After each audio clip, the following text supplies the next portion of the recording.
प्रतिध्वनि। सुनो यार, आज सर्दी बहुत है। मैं समझता हूँ शाम को पापा के लिए कुछ गर्म कपड़े ले आऊं।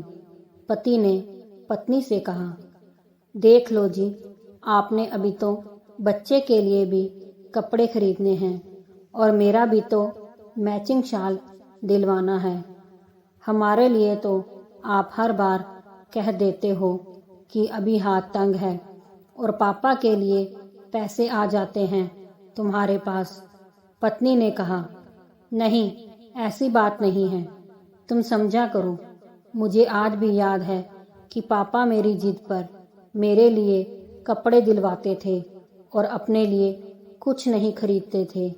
आज तक पापा ने कभी मुझसे कुछ मांगा नहीं। मैं समझता हूँ उनके लिए शाल बहुत ज़रूरी है। अगर ठंड लग गई तो बहुत मुश्किल होगी। ठीक है जी, जैसे आप तो बाप हो ही नहीं बच्चों के, जो मन आए सो करो। भरत हैरान था कि क्या करे। आजकल शीतलहर का प्रकोप जोरों पर था। कई लोग इसकी चपेट में आ चुके थे।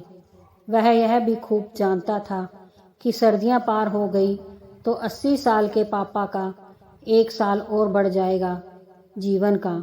मगर बीबी की बातों ने मन खट्टा कर दिया था। शाम को ऑफिस से निकलते हुए देर भी हो गई, सो शाल नहीं खरीद सका था।